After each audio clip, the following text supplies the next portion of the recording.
Con nuestra serie de Hechos y hemos estado hablando sobre el apóstol Pablo, sobre su vida, sobre su conversión, de todo lo que tuvo que vivir para poder ejercer el ministerio que Dios le había encomendado. Y hemos visto cómo ha sido su vida, cómo se ha desarrollado, cómo tuvo que confrontarse consigo mismo, con sus creencias, para poder asimilar el cristianismo y para poder tener a Cristo en su corazón. Y vemos cómo tuvo un llamado específico, y su llamado era precisamente a predicar la palabra de Dios, a predicar la palabra de Dios a los gentiles, para predicar la palabra de Dios a los reyes, para predicar la palabra de Dios a los judíos. Pero vemos cómo hubo un momento específico en su vida donde Dios le llamó al ministerio apostólico, al ministerio misionero, y impusieron sus manos sobre él y sobre Bernabé, y ellos se fueron a las misiones a predicar al mundo de entonces conocido. Y entonces comenzaron a predicar por Jerusalén, por Antioquía, se fueron más adelante a Asia Menor, y en cada lugar donde llegaban predicaban la palabra. Y había algo específico que hacía Pablo, y era que primero llegaba a la sinagoga a predicarle a los suyos. Algunos creen que era invertir el plan que Dios tenía con él. ¿Cómo era que Pablo se acercaba a la sinagoga, siendo que el plan de Dios que le había dado a través de Ananías era primero a los gentiles, luego a los reyes y luego a los judíos? Pero él hacía lo contrario. Algunos creen que era un poco por la terquedad del mismo Pablo, pero sea como sea, Pablo predicaba. Pero vemos ahí también cómo le fue un poco mal predicando a los judíos, porque siempre los judíos, algunos creían, pero otros no creían. Hubo un momento en que el apóstol Pablo y Bernabé comenzaron eso a predicar en Galacia y en Asia Menor, pero Dios le dio una visión donde vio a un varón macedonio y le dijo: quiero que pases a Macedonia, o en este caso a Europa. Y el varón le decía: pasa y ayúdanos. ¿Saben que algo así nosotros también recibimos, no en visión, pero sí en palabra profética cuando estábamos en Venezuela? Y era pasa y ayúdanos. Y es porque Europa necesita del evangelio. Europa necesita de tu predicación. Europa necesita que nosotros, cada uno de nosotros, nos levantemos y prediquemos. No es casualidad que Becky dijera algo de que éramos luz del mundo, y que Fiorella también dijera que era luz del mundo. Y la predicación trata también de que nosotros debemos de ser también luz del mundo, porque es el deseo del corazón de Dios que nosotros nos convirtamos en predicadores, así como lo fue el apóstol Pablo. Vemos como Pablo y Bernabé llegaron a Filipo, de eso predicó el martes Tomás, y la verdad que si tienen oportunidad, oigan el mensaje, porque fue un mensaje poderoso, fue un mensaje como dijo Fío, que dejó huellas en nuestros corazones. Y vemos cómo la predicación de Pablo conmovió a 3 personas importantes, que fueron los que se convirtieron en los primeros miembros de la primera iglesia de Europa en Filipo. Y dice la Biblia que Lidia, que era una vendedora de púrpura, que parece que era una mujer que tenía mucho dinero, era una mujer consagrada y recibió la palabra con disposición. Dice que ella iba a orar al río, y allí se acercó Pablo para predicarle el evangelio. Ella lo recibió con amabilidad y se convirtió en la primera convertida de la primera iglesia en Europa, en este caso en Filipo. Pero también vimos el caso de una joven que era divina, que daba mucha ganancia a sus amos, y esta joven adivina recibió liberación en el nombre de Jesús, y luego de ser alguien tan famosa y tan buscada porque adivinaba, llegó un momento en que quedó, si se quiere, en la soledad, porque ya los que buscaban para adivinar ya no lo encontraban en ella, y así que fue una cosa muy diferente a lo de Lidia. Lidia lo aceptó con amabilidad. Para la joven adivina fue un momento trascendental en su vida, porque fue liberada del demonio de adivinación. Y más adelante vemos también como en Filipo el carcelero también fue liberado, y él fue el que dijo esa famosa frase que todos conocemos: ¿qué debo hacer para ser salvo? Y tanto Pablo como Silas le dijeron: cree en el Señor Jesucristo y serás salvo tú y tu casa. Y eso es muy conocido por todos, porque debe de ser para nosotros un eslogan que debíamos de repetirlo diariamente, que la única manera de ser salvo es creyendo en Jesucristo. Pero una vez que creemos en Jesucristo, tenemos la promesa de que vamos a ser salvos nosotros y nuestra casa. Yo lo viví con mi familia. Yo fui la primera que me convertí en mi casa a los 16 años. Ninguno de la casa sabía, perdón, que esto hay que pelearse con ellos. Y ahora la tapa se queda pegada. Cuando tenía 16 años yo me convertí, y en mi casa nadie sabía de la palabra de Dios porque eran católicos. Es más, me acuerdo que comencé con muy temprana edad a ir a la iglesia, y cogía una Biblia católica y me iba a la iglesia evangélica. Pero primero iba a misa, cogía la Biblia católica y me iba a la iglesia evangélica. Hasta que un día mi mamá me dijo: creo que estás haciéndolo mal. Digo yo: ¿por qué? Porque tienes que decidirte entre la iglesia católica y la iglesia evangélica. Y le digo: ajá, pero ¿y qué tengo que hacer? Bueno, escoge una de las dos. Pero ¿cuál de las dos escojo?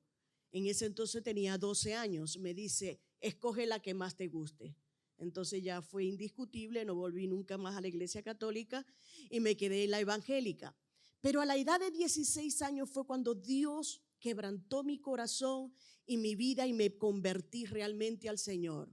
Después de mí vino mi mamá y vinieron todas mis hermanas, y hasta el día de hoy están en los caminos del Señor, porque es una promesa que tienes que creerla. Cree tú y serás salvo tú y tu casa. Vemos aquí entonces cómo la primera iglesia en Europa era una iglesia que era inclusiva, que tenía gente adinerada, que tenía gente endemoniada pero liberada, y tenía gente que era de otro país, porque el carcelero de Filipo era romano. Normalmente los funcionarios eran romanos, y si no era romano, pues era de Filipo, era extranjero.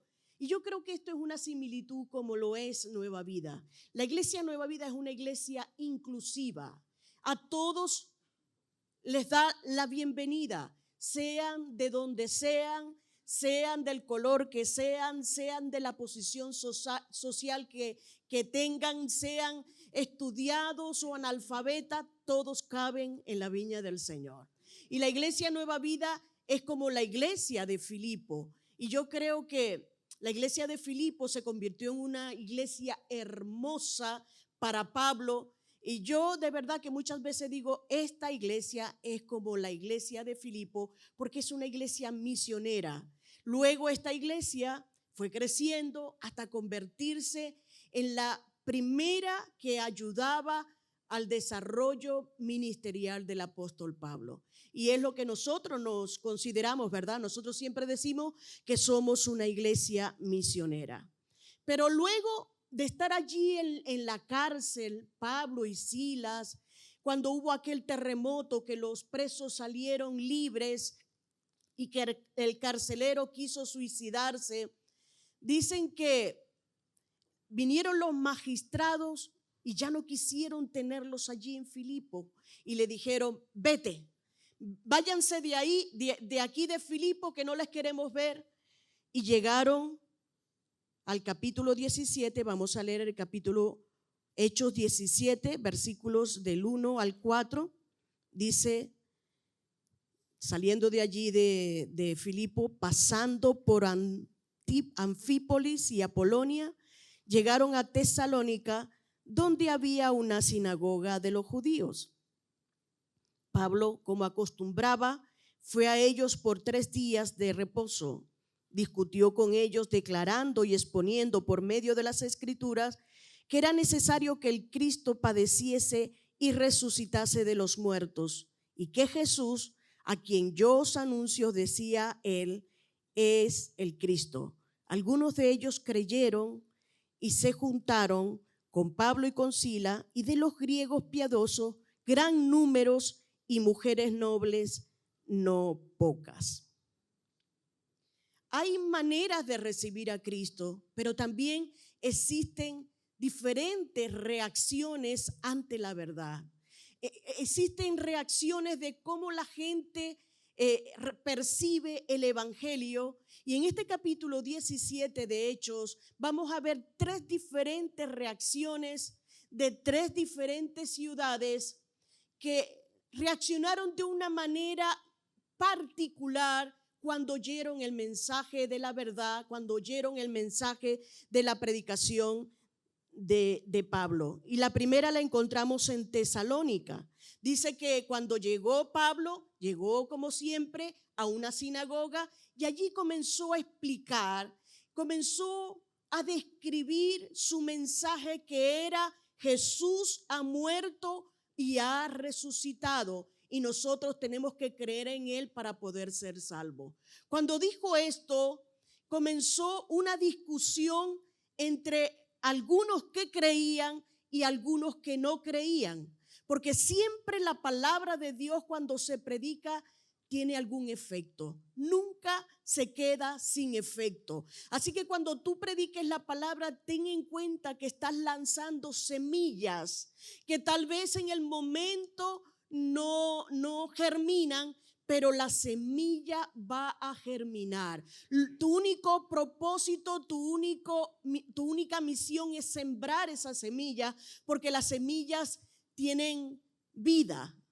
Las semillas tienen un gen que es vida, y donde quiera que se siembre, esa semilla va a germinar. En días atrás fuimos precisamente a Venezuela y estábamos en un lugar donde venden pastelitos y tequeños, y Tomás me fue a comprar un café al otro negocio porque ahí no vendían café, pero yo me quedé solita ahí esperando que me dieran las empanadas y los tequeños. Y me llegó una chica que la verdad me parecía conocida, pero yo no la reconocía, no sabía quién era. Y comenzó a abrazarme y a decirme: gracias, Moreiva, o sea que me conocía a la perfección, ¿no? Gracias, Moreiva, por todo el trabajo que ustedes hicieron aquí en Venezuela. Y yo, Dios mío, ¿quién será esta? Que me parece conocida, pero no la identifico. Hace 30 años que vivimos aquí en España. Y resulta que ya me confesó y me dice: yo soy la hija de Tulia, yo soy Teo. ¿Te acuerdas que tú me dabas clase de escuela dominical cuando era una niña? Y dice: pero gracias a esas clases, gracias a esas lecciones, yo todavía estoy en los caminos del Señor. Y no solo yo, sino que también mi esposo y mis hijos los llevo conmigo a la iglesia y todos servimos al Señor. Así que no consideres tú que tu trabajo es en vano. Cuando tú siembras la semilla, esa semilla germinará. Y vemos aquí cómo los que estaban allí en Tesalónica, algunos creyeron la palabra que estaba dando Pablo, y su reacción fue de a recibir la palabra, creer la palabra y comenzar a caminar en el camino del Señor. Pero hubieron otros alborotadores, hubieron otros que comenzaron a discutir entre ellos porque no creían lo que Pablo estaba predicando. Y saben que en Tesalónica hay como un demonio, hay como un demonio de alboroto. Dios nos permitió hace 3 años ir allí a Turquía y precisamente visitamos estas 3 ciudades que voy a hablar. La primera era Tesalónica, pero estando allí en un hotel frente al mar, de pronto oímos una bulla grande y yo me asomo al balcón del hotel y resulta que eran pero miles y miles manifestándose en contra del presidente que estaba en ese momento, el presidente actual de Tesalónica. Y me hizo recordar a esto, que vinieron unos y animaron a otros y comenzaron a formar una turba. Ya no era una manifestación como la que nosotros vimos, sino que era una turba violenta, y tanto así que tuvieron que salir de allí. Pablo y Silas corriendo porque los iban a apedrear. Y vemos aquí cómo ellos tuvieron que entonces salir a Berea. Berea es la otra ciudad donde ellos estuvieron predicando también. Recuerden que estaban haciendo un recorrido por todos los sitios que pudieran de Grecia. Y vemos aquí el versículo 10 al 12 dice: inmediatamente los hermanos enviaron de noche a Pablo y a Silas hasta Berea. Y ellos, habiendo llegado, entraron en la sinagoga de los judíos. ¿Se fijan? Que siempre era el primer lugar donde ellos llegaban. Y estos eran más nobles que los que estaban en Tesalónica, pues recibieron la palabra con toda solicitud, escudriñando cada día las escrituras para ver si éstas eran así. Así que creyeron muchos de ellos, y mujeres griegas de distinción, y no pocos hombres. Aquí hay un contraste de la manera como reaccionaron los de Berea a cómo reaccionaron los de Tesalónica. Fíjense, los de Tesalónica reaccionaron con violencia.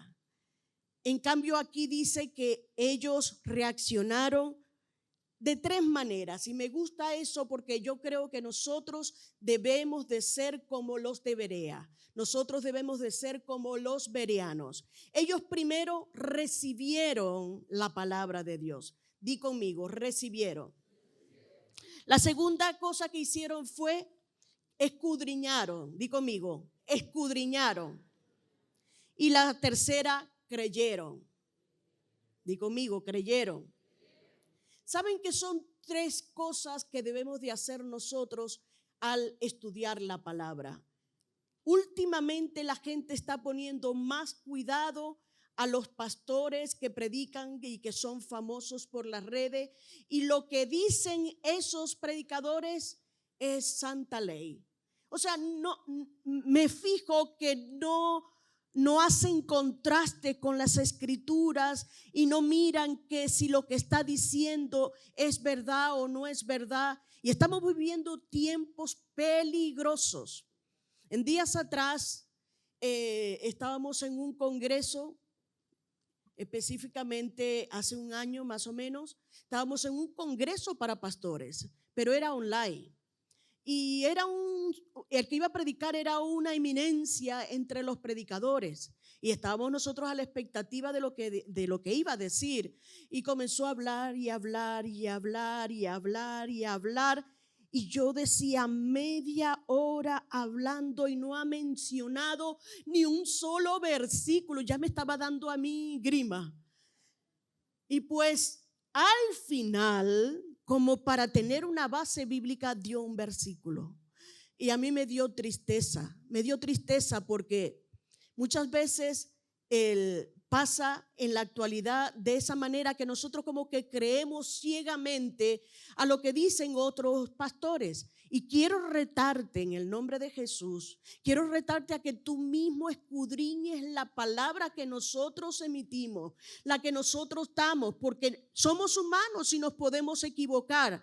Pero ¿saben qué estaban haciendo los de Berea? Ellos recibieron la palabra, pero escudriñaban a ver si lo que estaba diciendo Pablo era conforme a las Escrituras. Y cuando contactaron que era así, cuando vieron que de verdad Isaías 53 decía que el siervo iba a sufrir, iba a morir y que iba a ser salvación para muchos, entonces ellos decían, eso es verdad. Entonces creyeron. No crea porque sea un personaje famoso, no crea la palabra, ni siquiera porque nosotros mismos se los estamos diciendo. Usted contrástelo con las Escrituras, porque eso es lo que te va a permitir que tu vida cristiana crezca. Eso es lo que te va a permitir a que tu vida cristiana tenga un fundamento sólido, porque tu fundamento no va a ser el pastor Tomás, la pastora Moreiva, los pastores locales. No.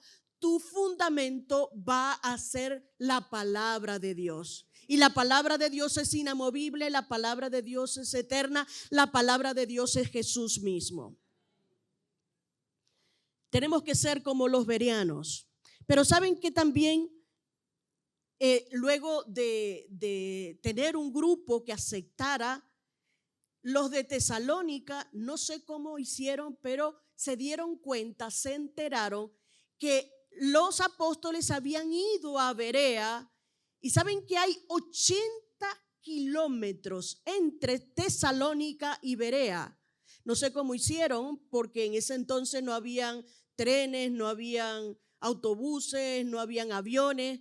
Andando se fueron para perturbar a los de Berea y decirle, miren que hasta aquí han llegado estos que trastornan el mundo y están en contra de los romanos, están en contra del César, así que vamos a sacarlo de aquí. Y nuevamente encontramos al perseguidor perseguido, me refiero a Pablo. Encontramos que predica la palabra, pero es perseguido y tienen que salir de allí de Berea, y en este entonces pues entran y se van a Atenas. Leamos Hechos 17:15. Y los que se habían encargado de conducir a Pablo le llevaron a Atenas. Y habiendo recibido orden para Silas y Timoteo de que viniesen a él lo más pronto que pudiesen, salieron. Esta es la última parada que hace Pablo en este viaje o en este capítulo 17 de Hechos, y vemos cómo llegó a Atenas. Atenas era la casa de la filosofía, era un lugar donde todos eran intelectuales, donde habían muchísimos universitarios, donde lo que predominaba era el conocimiento, la sabiduría. La gente procuraba aprender algo nuevo. Pero se llenó Pablo de rabia. Dice que su espíritu se enardecía porque veía en todas partes ídolos, veía en todas partes dioses, y hasta había un templo para el Dios no conocido. Eso le sirvió como base para predicar él, de decirles: al Dios que ustedes no conocen, ese es el Dios que yo les vengo a predicar. Pero saben que cuando comenzó a predicar, algunos estaban con sus reacciones a favor, pero otros estaban con sus reacciones en contra. Y saben que en este entonces encuentro yo que tuvo muy poquito resultado Pablo en Atenas, porque solamente se menciona, creo que 2 personas que se convirtieron y siguieron con Pablo, pero más fueron los que tuvieron en contra. Pero aquí ya no era en contra con violencia, sino en contra con indiferencia. Y ese es otro tipo de reacción, la indiferencia. Que yo no sé cuál será más dolorosa, si la de la violencia o la de la indiferencia. Pero le dijeron los griegos a Pablo, bueno, tal vez en otra oportunidad te volvamos a ver. Pero una de las cosas que me admira de Pablo era que fuera que encontrara violencia, fuera que encontrara disposición a recibir la palabra, o sea que encontrara indiferencia, él no se paraba. Él seguía predicando porque esa era su labor, su misión.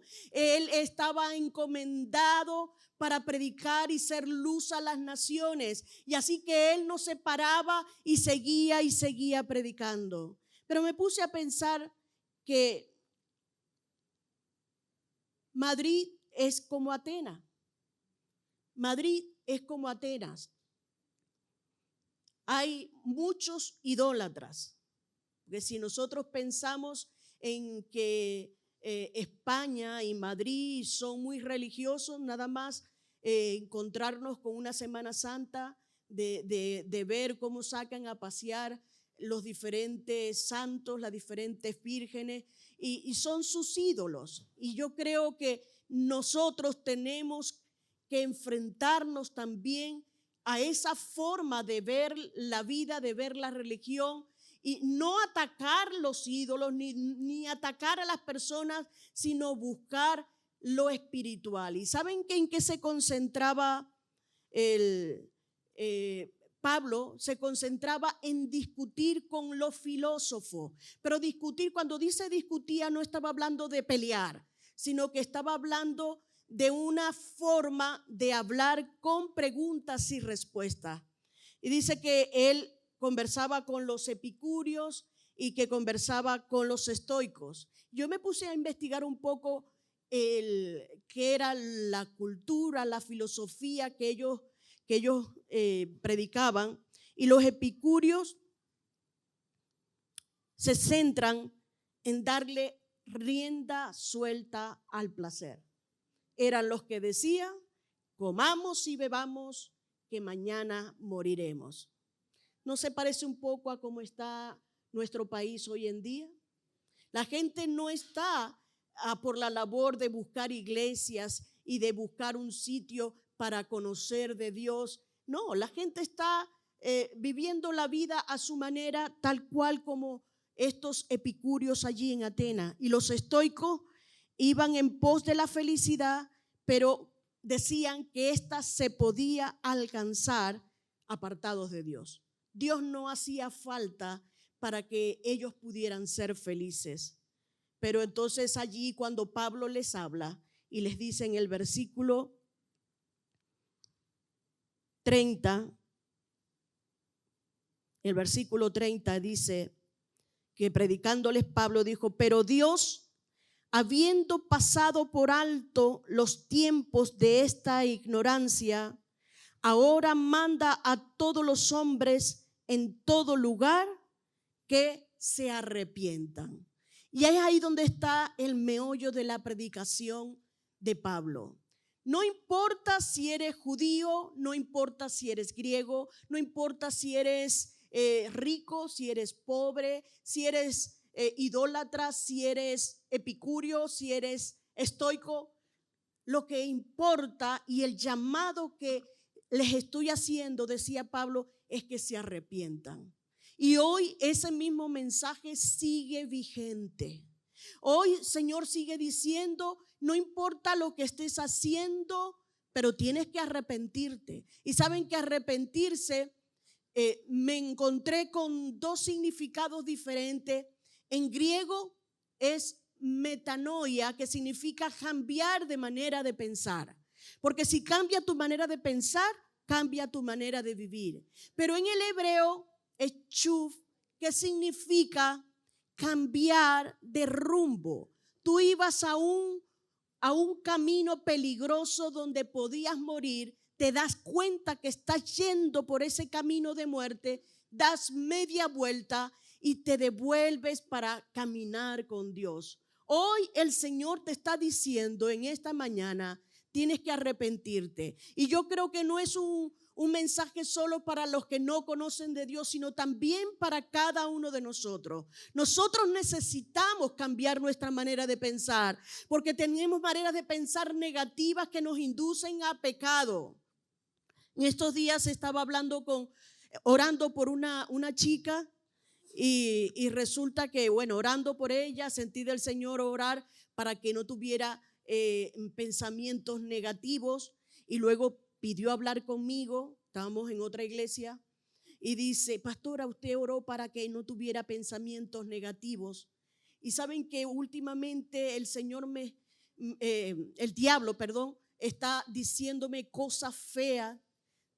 Tenía un bebé que había nacido de 6 meses y el diablo le decía: por tu culpa, porque tú quisiste tener otro hijo. El primero había nacido de 7, ahora este había nacido de 6. Y le decía: por tu culpa. Y dice: pastora, yo no tengo paz, yo no tengo tranquilidad porque oigo esas palabras. Y yo creo que si hay en nuestras mentes palabras negativas que nos induce a tener estrés, a tener intranquilidad, a no tener sosiego, pues tenemos que arrepentirnos de esos pensamientos negativos y echarlos fuera y llevarlos a la obediencia a Cristo, para que obedezcan solo a Cristo, y entonces allí va a haber entonces un cambio de vida para tu vida. Pero si no cambias tus pensamientos, si no cambias tu manera de pensar, no va a cambiar tu manera de vivir.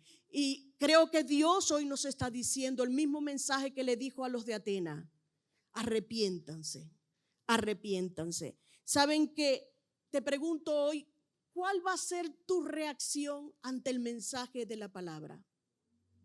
¿Vas a reaccionar con violencia diciendo: no, eso no es para mí, y tal vez te sientas en este momento incómodo, pensando que estás en el lugar equivocado? Pero yo quiero decirte que Dios te ha traído para salvación y vida eterna. O tal vez en este momento tú te consideras como los de Berea y dices: hoy yo recibo la palabra de Dios. Cuando llegue a mi casa la voy a escudriñar y la voy a contrastar con la Biblia, a ver si lo que la pastora Moreiva está diciendo es así o no es así. Vas a escudriñarla, pero sobre todo vas a creerla, porque cuando nosotros creemos en el Señor es cuando entonces somos salvos.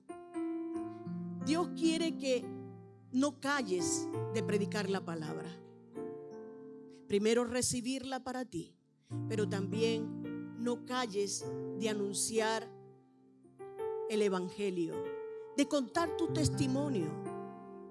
No necesitas estudiar homilética, hermenéutica, apología, no necesitas estudiar nada de eso. Con que cuentes tu historia es suficiente, porque tú has sido bendecido al haber pasado de las tinieblas a la luz. Hay otro que, como decía el carcelero de Filipo, pidiendo luz. Hay muchos que están pidiendo luz, y tú eres la luz del mundo. Tú puedes llevar esa luz a aquellos que están en tiniebla.